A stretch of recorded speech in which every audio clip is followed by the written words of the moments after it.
Hi everyone, welcome back to the Gallowgateshots YouTube channel and welcome back to another match preview.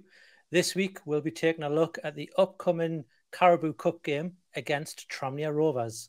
I'm your host today, I'm Scott, and I'm joined as ever by Daryl and by Iain. Daryl, how are you after this fine weekend that we've just had as a Newcastle United fan? I'm sort of still coming to terms with it, to be honest, Scott. We did preview for yesterday's game as we record last week, and we were all pretty much sure we weren't going to get anything out of that game at all. And to play the way we did was just absolutely remarkable. The lads were fantastic. The work rate, the effort, and Alan St. Maximin puts in a performance of his life, and I just hope he can be a bit more consistent going forward with that. I'm sat there in the stands and I just couldn't believe what I was seeing. I thought it was incredibly brave of Eddie to put we're toe-to-toe against the best team in this country, and arguably Europe, I suppose I should say as well. Yep. And you know what it is, we're past that test with flying colours. We did remarkably well. And the atmosphere was just absolutely incredible. The place was buzzing from start to finish. Didn't even need Jack Grealish, who needs a pantomime villain when you've got an Australian referee sitting in the middle doing dodgy decisions. But it was absolutely fantastic, and I'm absolutely buzzing with the performance and the result as well. Yeah, I think everyone's in a bit of a shock with just how well we've done given our recent history against Manchester City, which we touched on in last week's preview. Iain, my friend, how are you? And have you gotten over the shock as well? I'm very, very good, and I'm just in a really good mood. Like at the minute, Newcastle, it's just so much to be positive about. Like just touching on the game yesterday, because obviously I didn't do the last match preview, but on extra time, I think I went for 3-1 City win. And even at 3-1 when sort of Kieran Trippier had scored, there's part of us thinking I'd still take a draw because obviously Man City are just that good. But then there's another part of us that I'm absolutely gutted that we didn't get 3 points from it. But that shows like how much we've come in 12 months. Obviously, there's been a couple of times in the past against City where we went behind early and either got a point or we've come back and won. Yeah. But definitely in the last couple of years, it would have been, as soon as that first goal went in, I was thinking this is going to be 5 or 6-0. I think I was saying in the group chat that it was going to be a long afternoon. But just the way that they galvanised, and I didn't think they just sort of like hung in the first half. I think they completely outplayed them for a good half an hour, 35 minutes of that first half. And obviously, I mean, the quality City have and the players that they have, they can turn it on whenever they want. It was disappointing to come away after being 3-1 up, but you take every positive out of it. Like Daryl was saying there, St. Maximin, I'm a big critic of his, but I think because I think people get carried away with in terms of, yes, he can be explosive, but for me, I only see him doing that sort of 10, 15 minutes over a whole match. Yesterday, well, what it was yesterday while we're recording, it was literally the whole 90 minutes he gave everything. Yeah. So complete agreement with what Daryl and what Kieran Trippier was saying, that he just needs to be more consistent with it. Absolutely. I think, the Man City game, you're quite right. Normally when you go down first against Man City, especially within 5 minutes, you're thinking, here we go. It's going to be 5-6-0, whatever. You're lucky to get even one. To get 3 was unbelievable. We're going to leave the Man City game in the past because we are going to look forward to the Tranmere Rovers game. If you want more of an analysis of the Man City game, the Always Smiling Faces podcast, which has not been recorded yet at time of recording, but as time it's been released, it was last night. So figure that one out. I'm sure the boys... That's my head. I'm sure the boys will have covered the game in true form, as they always do, and I'm sure there'll be a hell of a discussion between Mark and Decker about Alan St. Maximin. If you want to see that video and all other videos that we have here in the Gallowgateshots YouTube channel, please consider becoming a subscriber to the channel. There's a little button just below this video that you can hit, and that'll get you access to everything. You can also hit the little bell icon to be notified when we post new videos. And if you really, really want to and you're feeling really extra nice, hit the little thumbs up or the thumbs down button if you like or don't like this video. All of those things cost you absolutely nothing to do, but they help this channel so much in helping us reach other Newcastle United fans. So take a couple of seconds just to do that, and you'll be doing us a massive favour. If you want to do us an even bigger favour, you can become a member of the Gallowgateshots YouTube channel. We have 2 different tiers. One is $2.99 a month. One is $4.99 a month. It's entirely up to you what you want to pay. There's no difference between the two, but that gets you early access to these videos, early access to all the other videos that we post, stuff like the FPL channel, which I think is also being recorded tonight or tomorrow. It'll probably be tomorrow because Liverpool are playing Man U as we talk. And there's the Telegram group. And at the moment, that Telegram group is buzzing after that result yesterday. So it's a great little place to be. Tons of notifications, tons of chat, tons of banter. It's really good from there. And before we get started, boys, as always, we are sponsored by Magpin. The Gallowgateshots match preview is brought to you by Magpin, the go-to site for high-quality, unofficial enamel pin badges of Newcastle United players, legends, and retro kits. If you want more information about Magpin, go to magpinbadges.bigcartel.com. Okay, then. So, don't normally look forward to cup games, being a Newcastle fan. However, Eddie Howe's made it pretty clear in the past that he wants a decent cup run, at least 1 or 2 this season. So, you know, we've drew Tranmere this second round, I believe it is, of the Carabao Cup. Obviously, Tranmere are 17th in the league. I want to say scraped through last round due to a kind of a last-minute own goal and then winning it on penalties against Accrington and Stanley, who are there. Daryl, are you confident? Should we be cautious at all? What are your thoughts going into this game? Well, you know, there's always a little bit of concern coming in against a lower league opposition. You know, it's the potential for a banana skin. And as we've seen in round 1 of this competition, a lot of clubs from higher divisions went out. There was 10 championship clubs altogether, went out to lower league opposition in the first round.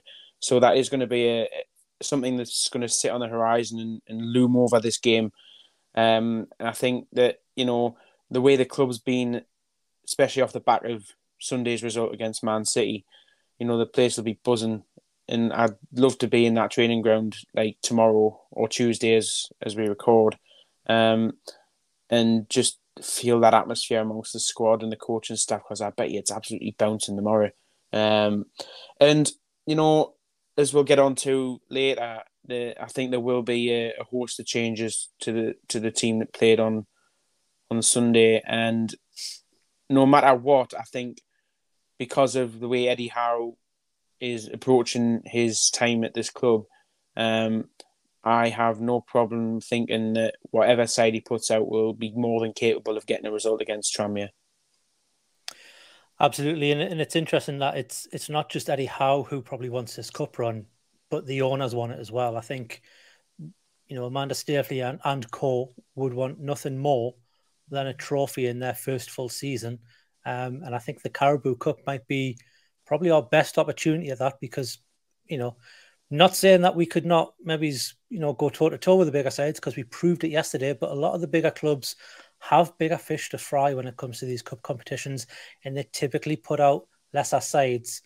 I mean, in teams like Man City, there's not much difference of a lesser side. Iain, given the fact that, you know, the owners probably do want to win a championship, is it a case of going all out against Tranmere, or do you think we can take the foot off the gas a little bit in terms of personnel, shall we say? I think it'll be a split. I don't think, because obviously before we came on recording, Daryl said he expects it to be sort of almost 11 changes. I think he went with 10. Yeah. I think there definitely will be a big sort of shift in the personnel that he's using. But I think he'll still want to field a strong enough side to avoid an upset and to progress. I'd say it's a difficult one, because obviously you don't want to take the sort of momentum away from Sunday. And as much as I don't want to disrespect, obviously, the opponent, you have to respect every opponent you play, but Tranmere are not going to be anywhere near as technical and as good as Man City. But you'll still have to, like I say, you'll still have to respect your opponents. I think you'll put out a team that he thinks will be capable of winning. But I don't think it'll be a complete 11 change. I think you'll still keep some of his better players. Obviously, with injuries, things like that, there will have to be changes, and I think it'll give the opportunity for people to come in that have just been getting minutes here and there. Potential for Elliot Anderson as well to feature. Obviously, we've seen him in pre-season. I thought he did very, very well by all accounts. And as well, because of Sunday and how much effort the players put in, obviously fatigue could be a factor in that in his team selection. So it will be interesting to see. I think, like I say, there'll still be some key players feature, but there will be, like I say, a few changes. But like I say, it'll be interesting to see sort of how many. Well, we'll come to the lineups a bit later on in this show, but I do want to touch on Tranmere because, like you said, we have to show them the respect that they do deserve. They are through to this round.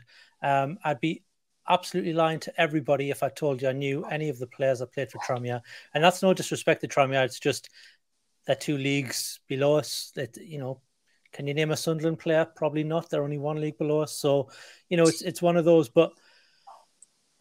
You've got to think at least that they're going to be up for it and they're going to be like, okay, Newcastle are the new big boys in terms of owners, if you want to, believe the press. We're going to go out and we're going to cause them some trouble. It is away. We are going down to Prenton Park. It's a small stadium compared to what we maybe would be used to. I think it's only 16,500 in capacity. I don't know what our allowance is. I think it was around 2K that we got. So that's obviously sold out. I know, Daryl, you're heading down there. How do you think the atmosphere will be? As notorious for Newcastle games, away games are usually just like home games for most of these ties. Do you think we could catch the Tranmere players off guard with the away side? And do you think that 12th man will again play a factor into the match? Well, as with most away ends that I've been in, nearly every away end that we're involved with as a club, that away end's going to be right behind the team, and it is going to make a lot of noise. It is going to be trying to be that 12th man, as you say, and it's going to be pushing the lads through the game. I think they've given us the entire allocation for the cowshed end that they have at Prenton Park, and I think you're right. It's between 2,000 and 2,500. I think was the allocation that we got. Again, I think the fact that it is a smaller ground may just work as an advantage as well for the way we can create an atmosphere as an away end. We can get up to make a lot of noise, and I'm trying to, just thinking back to previous times I've seen Tranmere. I seem to remember watching them in an FA Cup tie on TV that from either last season or the season before that was shown on the BBC, I think, and they were playing it at home as well. And it seemed, as much as it was a tight little ground, it's one of those tight little grounds that can make a lot of noise from both sets of fans. And I'm sure the home support will be well up for it now. I wouldn't be surprised if it was a near a sellout anyway, even if it is live on Sky. And I'm looking forward to the trip. It's one of these things where most of the grounds that, a lot of the Premier League grounds I've already been to. Sometimes you get to go to grounds for the first time. This is one of those occasions. So I'm looking forward to seeing the ground and experiencing it. It's something, because of the history of the club, it's probably a little bit more of a throwback. It's something I sort of imagine it would be similar to the time that I went to Oakwell in the Championship, and when we played Barnsley away on the Tuesday night.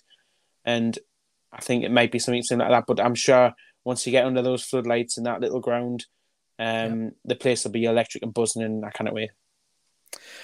Yeah, it should be a great encounter, and like you mentioned there, it is live on UK TV on Sky.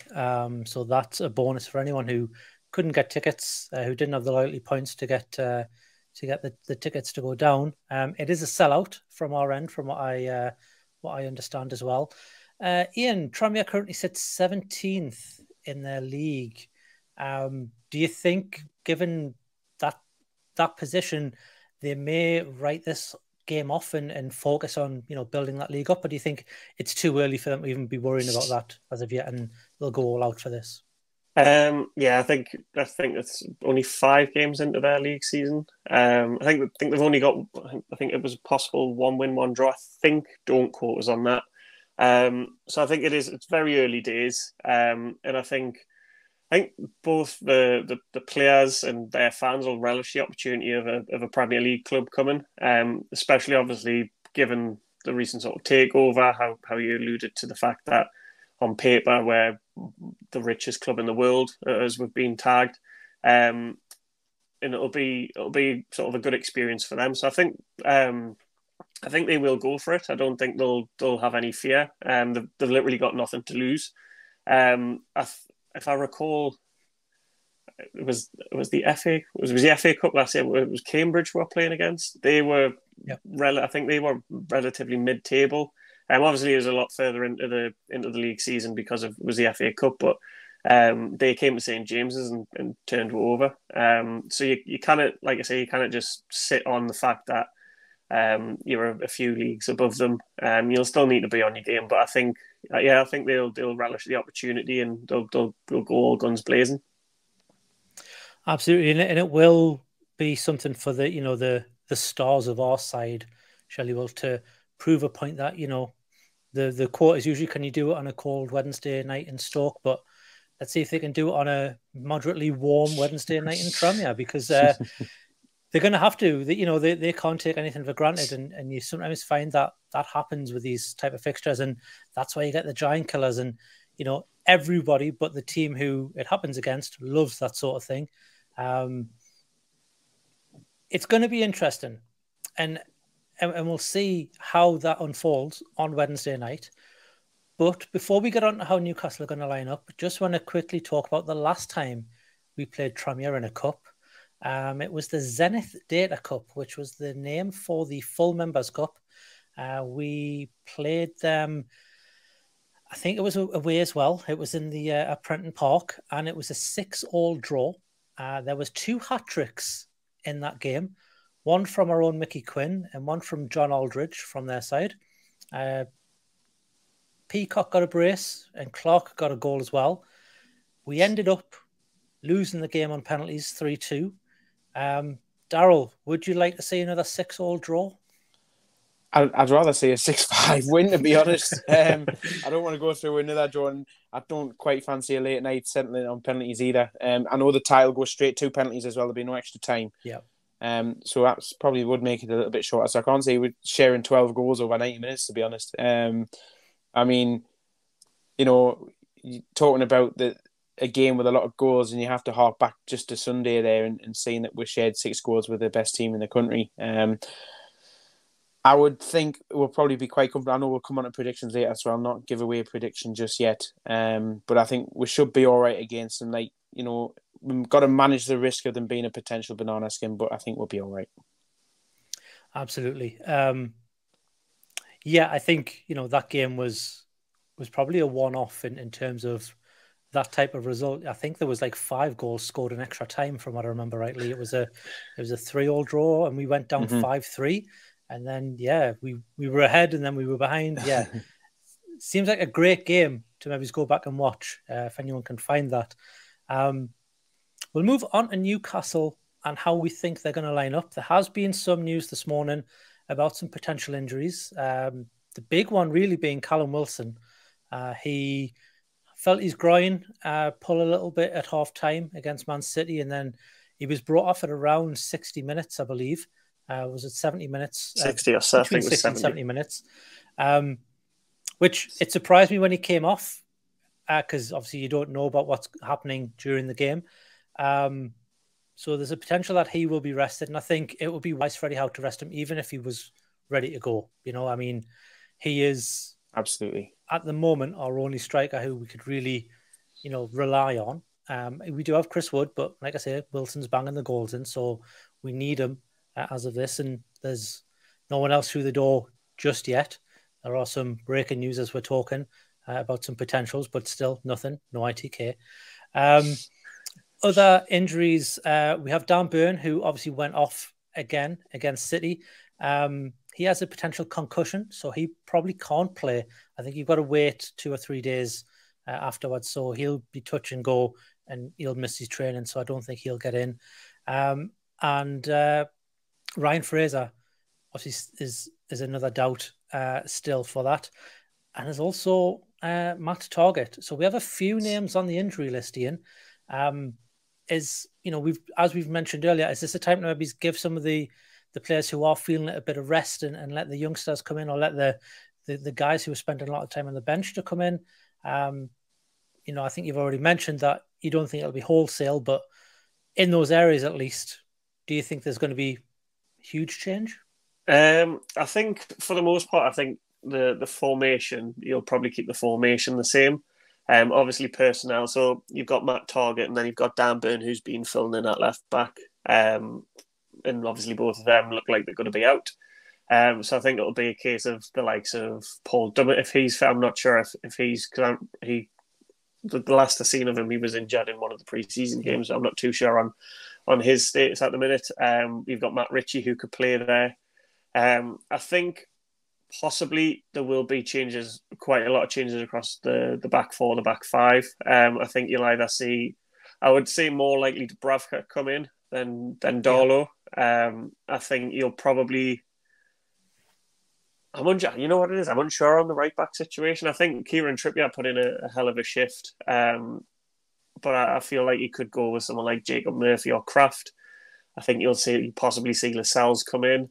In the midfield, I think you'll still keep some of these key players or first, not necessarily starters, but people that have been getting a lot of minutes, like Longstaff. I think he'll possibly come in. Then obviously, what you were saying about Callum Wilson, even if he was 100% fit, you rest him. You don't want to risk games where, again, without being disrespectful, you would expect to win regardless what team you play, what players you put out. So I think Chris would feature up front, but it'll be interesting to see. I'd say the midfield three and then the wingers of who sort of he's going to choose there. Yeah, and you've touched on the goalkeeper situation. I think we've all pretty much accepted that we don't think Nick Pope will start, and nothing to do with performance, because he's been outstanding. Some of those saves he pulled off at the weekend were unworldly. Daryl, is it a toss-up between Dubravka and Darlow? And do you think whoever gets in, the other one may be looking to pack his bags and move on? Because probably won't get a game at any point in the season if he's not getting in the cup, right? Yeah, I think you're right there. Yeah, Scott. So I think Dubravka will be in nets to start with. I think Darlow's future is probably the one that's most under threat out of all the goalkeepers. I think we could afford to drop him off the books, and if we can get him out, I mean, it'll help the squad as well. The 25-man squad will be needed to be announced soon, and we'll probably need that space for another outfield player. So my 11 would be 9 changes, and I'd say Dubravka in nets, Kraft at right back, Lascelles, Dummett as the centre-backs, Ritchie as left-back, midfield 3, because I think the continuity of having that system that we've been playing so far in the Premier League this season is important. We'll see Longstaff, Joe Linton and Willock, with Joe Linton and Willock being the 2 survivors from Sunday's game. And then the front 3 of Anderson, Wood and Murphy. Now, if by some fortune Ryan Fraser is actually fit to play, I would maybe drop Anderson into the midfield 3 for Willock to give Willock a rest, and then have Fraser on the left. Okay. And I think, again, like I said earlier, it's a team that should be able to get a result against a team like Tranmere. No disrespect to Tranmere, but it is a team that's more than capable, especially with the momentum and everything going on around the club at the minute. It's a team that should be more than capable of getting a result. Okay. So, wholesale changes from Daryl and 1 or 2 from Iain. My next question is going to be, if you do make those type of changes, do you have a strong bench? Do you take some of the first, what we would class as the starting 11 as a backup bench in case it hits the fan? We're, 60 minutes in, we're 1-0 down, we just kind of break them down, whatever. Iain, do you take a stronger bench and maybe as you would want to? Yeah, I think the bench would be split. I think the likes of St. Maximum, Bruno, they're probably your game changers there. I don't know if given the situation on Wilson, I don't know if he'll even make the matchday squad. He'd probably then look at some of the youngsters. I think I know he's been playing left back, but the likes of Matty Bondswell, who featured in pre-season. I want to say, is it Lucas de Ball? Yeah, someone de Ball. Lucas de Ball. Players like that, I think will feature. Maybe he's not get minutes, or if it's comfortable, possibly getting sort of a 10-15 minutes towards the end. But I think you'll still need, obviously, players like you say, just as a sort of plan B if like you say we are trailing.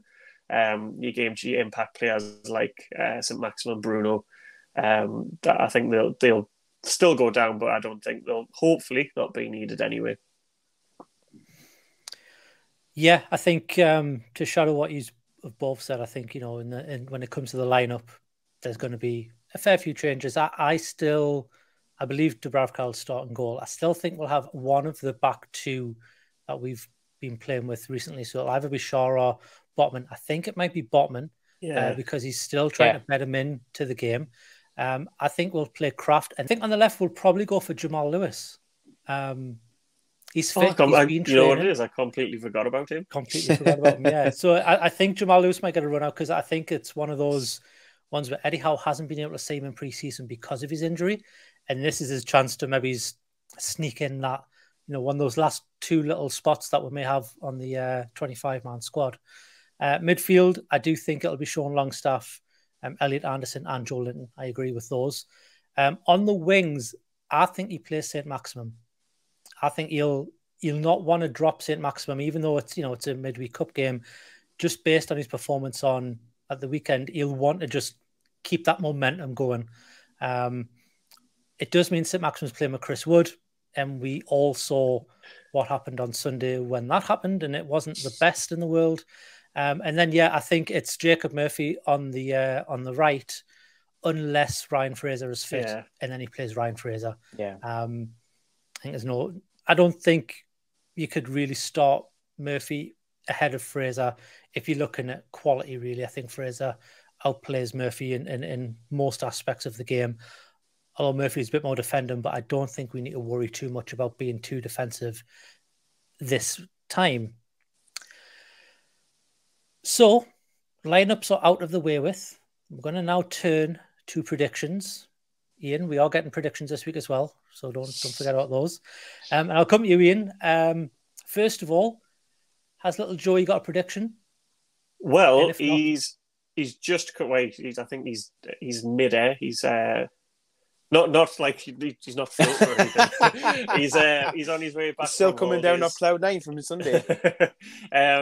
He's still on his holiday, so I haven't seen a match prediction from him. Because obviously he doesn't have a phone, so I'll kind of text him for a prediction. My prediction, though, I think it will be. I'm going to go 3-1. I think. Newcastle? Yeah, to Newcastle. Just 3-1. Just obviously, I went 3-1 to City last week, but I think it'll be comfortable enough. I think Eddie Howe, regardless of the personnel that he's got, I think he's a good enough coach to get the best out of any team that he puts on there. You've seen that in pre-season, obviously. The way that they were split, some of the teams weren't too dissimilar from what we've just discussed there in terms of the personnel, and they were putting up a good showing against Champions League teams like Atalanta and well-established teams like Bilbao and even Benfica. Albeit we lost that game, but I think he'll get a tune out of anyone that he puts in. Let's face it, because of the way the club is going or hopes to go, chances like this are for like fringe players are ultimately they're not last straw, but almost like a sort of last roll of the dice to say like I belong here for at least another season or so. And you've seen the turnaround in like the likes of players like Joe Linton, Shelvey, Emil Kraft. So everyone will have a point to prove. But I think I'm going for a comfortable. You know what it is? I'm going to go for a 3-0 win. I think we'll keep a clean sheet. Cool, Daryl, your predictions, mate? Yeah, I think again it'll be a win for us, and I think it'll be 2-0. I think that defence, whatever defence he puts out, out of any of the ones that we've suggested there, should be more than capable of keeping a clean sheet, regardless of the amount of pressure that Tranmere may be able to put on us.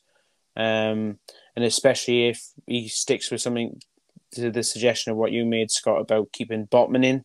I think if he keeps Botman in that back four, I think we shouldn't have any problem keeping a clean sheet there. But yeah, 2-0 for me. How are the lads? So I'm going to go for a 3-0 as well. I think we'll struggle to begin with. I think Tranmere will probably park the bus and make it very difficult for us to break them down. But I think once that first goal goes in, then I don't want to say the floodgates will open, because I wouldn't be saying 3-0 if the floodgates open. But I think once that happens, they'll be on the back foot straight away, and there'll be more gaps appearing as the game goes on. And we'll sneak another couple, probably quite nervily around the hour mark. I think we'll get one next couple of goals. So, yeah, I'm going 3-0 as well, Iain. We'll see what happens. Incidentally, Daryl, you've dropped St. Maximum twice now in 2 games. I know. So we'll see. We'll get Decker on to you and see what's going on there, shall we? Well, I'll ask you a question there, Scott. Right now, you said you would play St. Maximum on Wednesday. Would you just keep him on for about an hour and then rest him ahead of Sunday's trip to Wolves, or would you give him the full 90? Yeah. You're not getting the full 90. No way, because we've got Wolves on Sunday, so yeah, you want him fighting fit for that. Absolutely. Hey, if me dropping him gives him world performances, then that's fine by me. Absolutely. Or we should just let him go to the Metro Centre every single week. I think it was his meeting with Adam P. That I think Adam P's had a quiet word in his ear. And he's got the Adam P effect, and that's why he's turned into prime Messi overnight. Wow! You went from criticising him week in week out on extra time to prime Messi. I mean, just for this game, let's be honest, he needs to do it more consistently. But if you know what it is, even if it's every other game he performs like that, I'd be happy.